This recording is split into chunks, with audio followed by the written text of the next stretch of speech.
Hey guys, I'm back.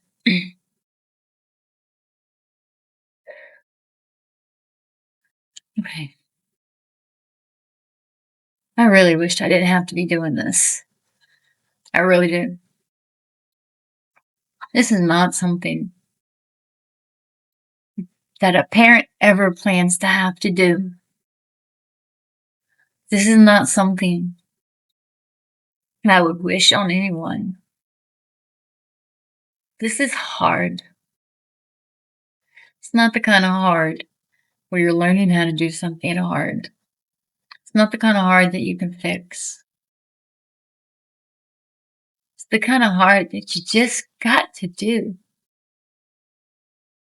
There's no other option. So this past couple of weeks, it's been hard, right? My son passed on 2/18, got his ashes 2/24, had his service on March 1st. Those are not just dates that fall on a calendar. Those are dates that carry weight. Heavy, heavy weight. 1 year, March 1st, since we gathered together. Since I saw and created a slideshow for his service. Touched my life, our world, on that slideshow. Just wishing I could hug him.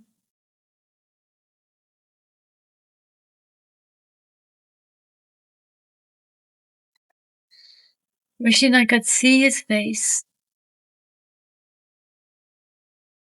He was there on the table. His ashes in his urn.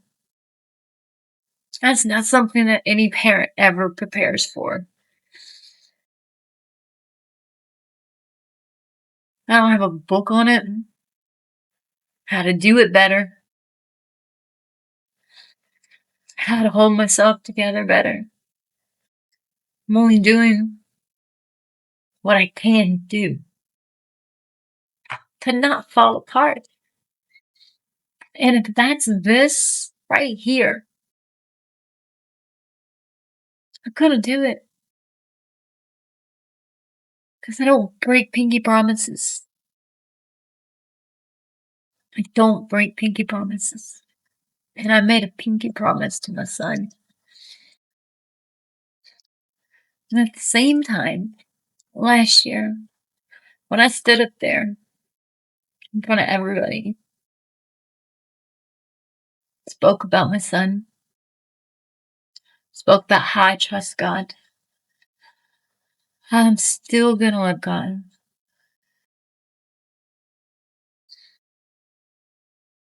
It means a lot. How God is still good, even in the chaos. God is still God, even in the hurting. So at the same time last year, this year, I've been putting together an album, a couple albums actually. I got a lot. But each day, I've been releasing them on certain days for reasons. So on March 1st, I released a song called When the World Broke. The song that I wrote is in honor of him. Because when a parent's world breaks, it breaks in multiple different times. Each breaking carries a depth that can never accurately be described. Not enough. Not with the weight that your heart carries. It's not a loud weight. It's a quiet weight. It's the kind that shows up when the house gets quiet, or when you're driving somewhere, or when you suddenly realize how much time has passed since yesterday.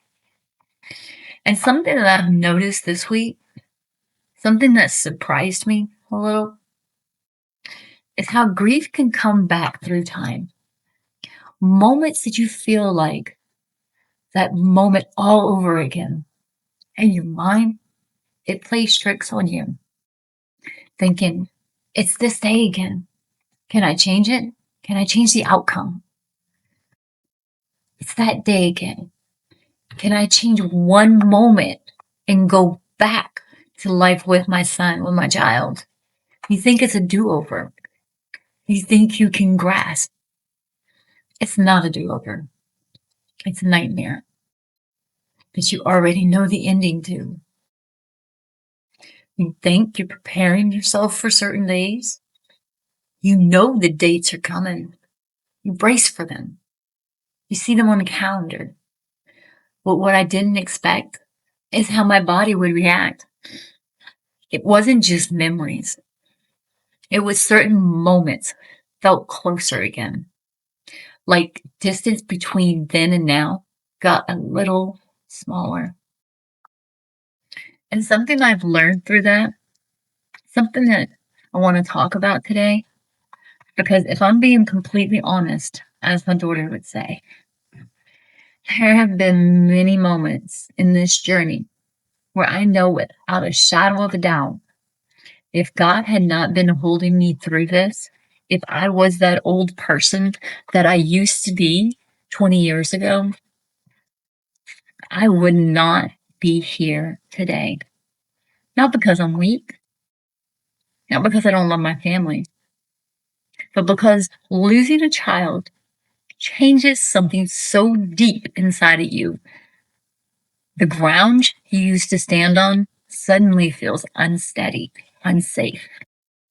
And the only reason I have been able to keep walking forward one day at a time is because God has been holding me when I couldn't hold myself together. So today, I want to talk about something that doesn't get talked about enough. How grief can come back through certain days, how our bodies can remember things we wish we could forget, but then we wish we didn't. And how faith, real faith, is sometimes the only thing that keeps you standing when everything else seems like it's falling apart. A few nights ago, the house was quiet. Everybody has gone to bed. I'm always the last one to fall asleep. I'm just sitting there in silence. And if you ever lost someone you loved deeply, you know that kind of quiet. It's not a peaceful quiet. It's the kind where your thoughts get louder, where memories start walking through the room. And I was sitting there thinking about this week, about the service, about everything that happened a year ago. And suddenly it felt really close again, not just in my mind, in my body. My chest got tight, my stomach dropped. And for a moment, it felt like I was in that week again, like time had found itself. And I remember sitting there thinking, how has it already been a year? How does it still feel this close? I know how it feels this close. Because my son, he lived here. He lived with me. I'd seen him every day. He was here every day. He lived just 25 steps outside. I pull up every day. I look out the window every day where I found him every day. I stare out the window to see if I see him walking by, to see if I can catch him, right? See if there's a glimpse. And grief, sometimes it doesn't move forward in time. It circles back. Certain dates unlock memories. Certain places unlock emotions. At night, I still peek through the garage door, see if I see him laying there on the couch like he always used to do, and watch TV just to see if he's there. I know he's not, but I just look. And sometimes your body reacts to your brain before it even understands why. And in that moment, I realized something. I realized the weight of it all, the memories, the longing, the aching of missing him. All that, so much more than I can bear myself. And in those moments when my heart is pounding out of my chest, and I don't understand how any of this has happened, I don't understand why this has happened. There are moments where I am just sitting there so confused inside, begging God to just make any of this make sense for me. Tell me how. What led to this happening? Why my son? Why? There's so many questions that I'm just trying to figure out that I know I won't get the answers to, that are hidden.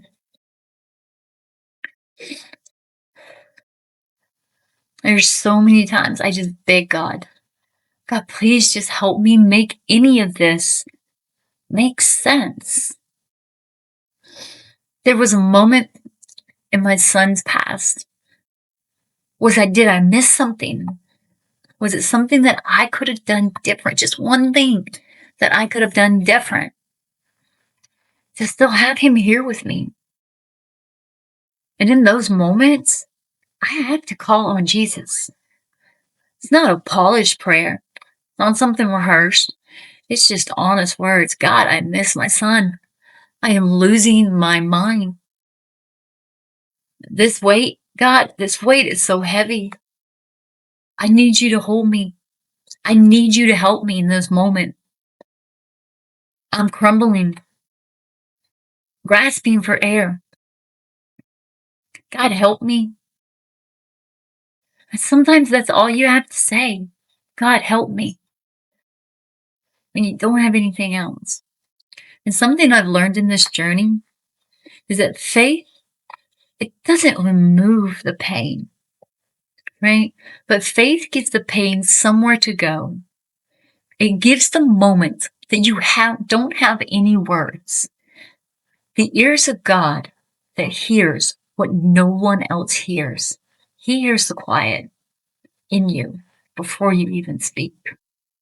And that night, like all nights, I have to hand those moments to God because I can't carry this alone. And if I'm honest with you, that has been a pattern for this entire year so far. Moment after moment, where grief rises, questions come in, confusion, lost. I have to give those moments to God because I don't have the strength to carry those moments by myself. I am not that strong. I am not that strong. And one of the things that I've learned this past year, that grief doesn't move in a straight line. It's not like that's your path you need to go on. This is the direction you need to go. I wish it did. I wish it was that simple. I wish healing meant that every month got easier. Every season gets lighter. And eventually this pain just fades away. Grief doesn't work like that. Losing your child doesn't work like that. Grief moves in waves. Sometimes it's calm water. Sometimes it's rough. And sometimes a small date, a smell, a song, a memory brings a wave back that you did not see coming. And you are fighting to do everything you can do just to make it. Anniversaries are especially powerful. They're not just an excuse for acting a certain way. They are invisible wars.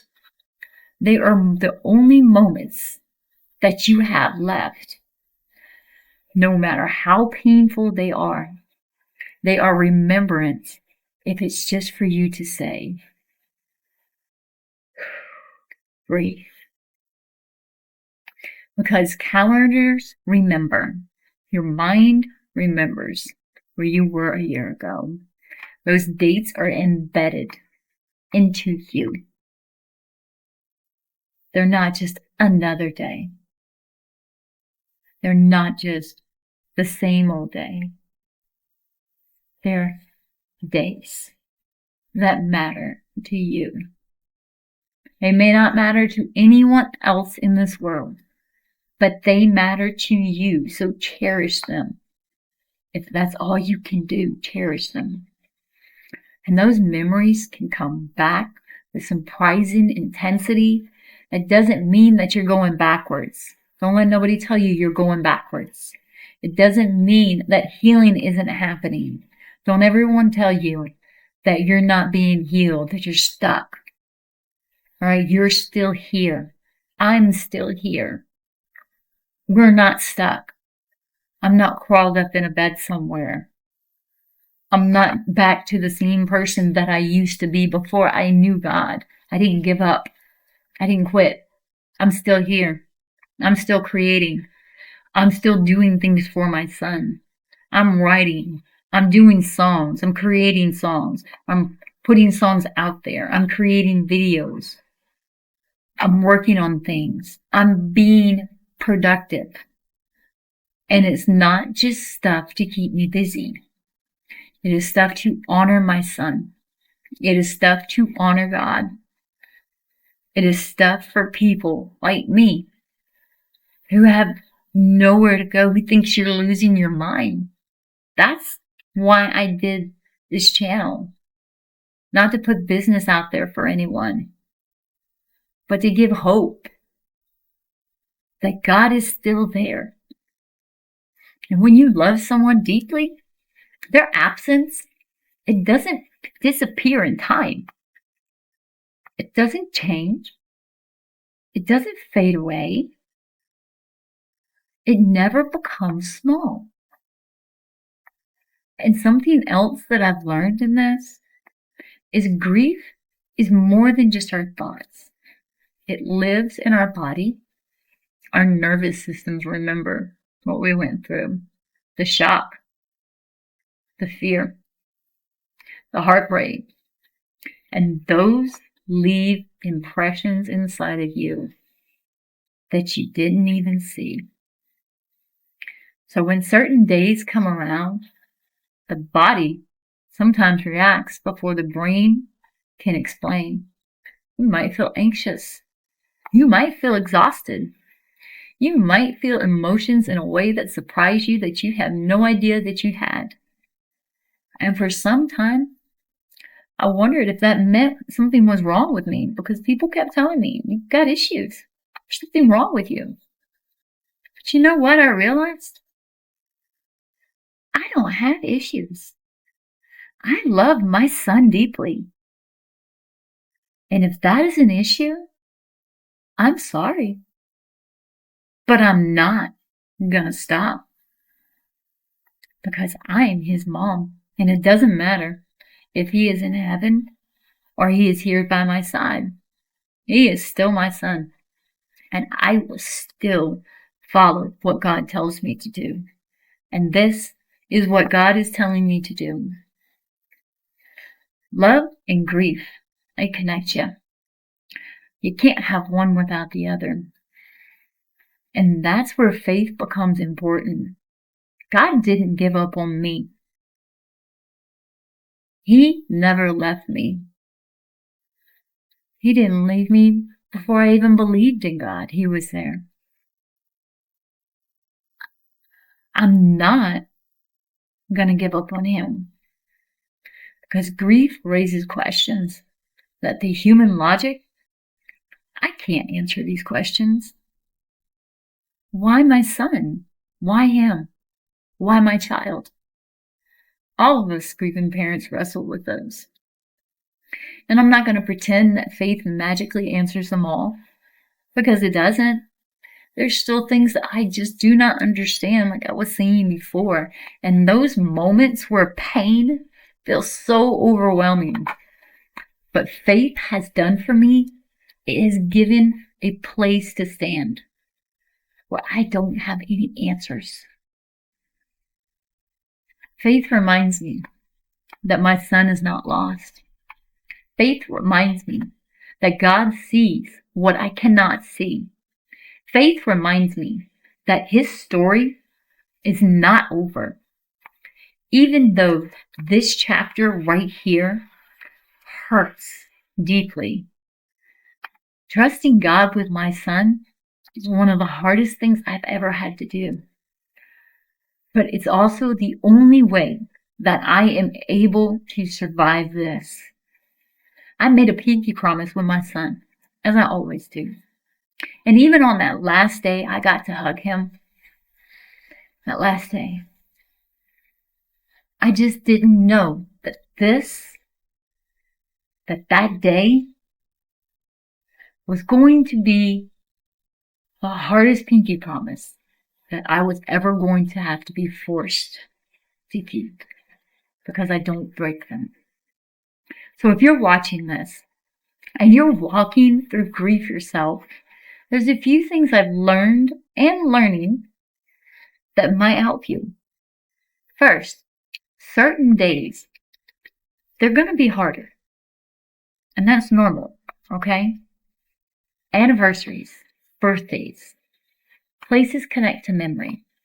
Those days, before you realize it, can carry emotional weight.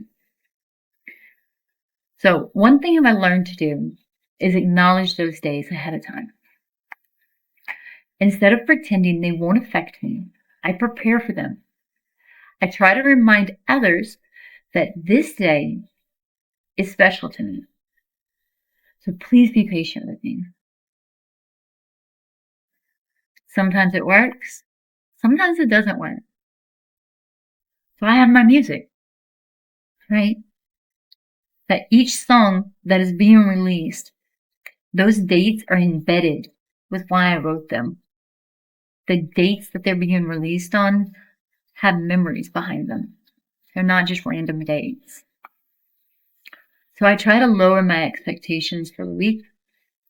I try to let others to process the way that they need to process without colliding with mine. Sadly, sometimes that doesn't work, but it's a process. We're not trained. We're not prepared. Nobody's prepared for this. So I give myself permission to feel what I feel. Some days I create in quiet moments of remembrance. I definitely pray. Like I said, I write and just sit in memories. Stare at his picture. But none of those things fix the pain, right? But they help me walk through it. Though I walk through the valley, God says, I will not leave you. So instead of fighting against it, another thing that's helped me grounded is when grief rises suddenly, your body can feel overwhelmed. And in those moments, simple things can bring you back to the present. Take slow breaths, right? Slow breaths. Hold something meaningful. Step outside, get some air. Talk to God. Faith doesn't require perfect prayers. God never requires perfect prayers. He just wants your heart. That's all he wants. That's where you find God, in your heart. Some of my most honest prayers, seriously, have been, God, I need you. I need you now. I can't do this. God, please help me. And then sometimes I don't see anything at all. I just close my eyes and listen for that still small voice. Not because grief disappeared, because I remembered I wasn't carrying it alone. And that, right there, has made the difference. He hasn't left me. He didn't forsake me. And if there's one thing I want you to hear today, is grief revisiting certain dates doesn't mean you are failing. It doesn't mean you're weak. And it doesn't mean healing hasn't happened. It meant love marked you in a way that is so deeper than you can ever express. And that mark doesn't disappear in time, but it does something that's true. Even in deepest grief, hope can still exist. Not loud hope, not easy hope, but quiet hope. The kind that you hear that still small voice whispering to you when God gets quiet. The kind that grows slowly, one day at a time. And for me, that hope has only come from trusting God. There have been many moments this year where I honestly didn't know if I was going to keep going. But every single time, God has helped me in those moments, holding me, strengthening me. He has never left me alone, just as He didn't leave my son. He didn't leave him that day. God told me. He spoke to me. He said, I caught him for you. I got him. I got him. He didn't fail me. God cannot fail you. God cannot lie. And He made a promise to me long before that He would heal my son. And God did, just not the way I was expecting. He hears the pleas I cry. He was there when my son was not alone. I know that. God is trying to help me take this one step at a time, even though when the ground is shaking. And if you're watching this today and you feel like there's no hope in your situation and everyone around you is just on your case, criticizing every single thing that you do, I understand the feeling. I do. But I also know what it's like when God holds someone through what should have literally destroyed them. I'm here. I'm doing this.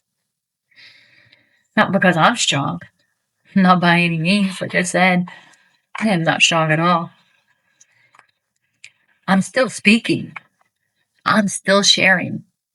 Because my story can remind everyone that they're not alone. Then pain that we walk through can bring light into the darkness for someone else. So guys, thanks for being here. If this has helped you in any way, like I said, if this helps anybody else that you know that is struggling and dealing with things too, hit like, subscribe, share, right? Not because I'm asking for views, but because I'm trying to get the word out that with God, even in this, I am still holding on. I'm still holding on. So thank you for allowing me to share. I'll be back next week. And as for Cody, same bad time, same bad channel. Bye, guys.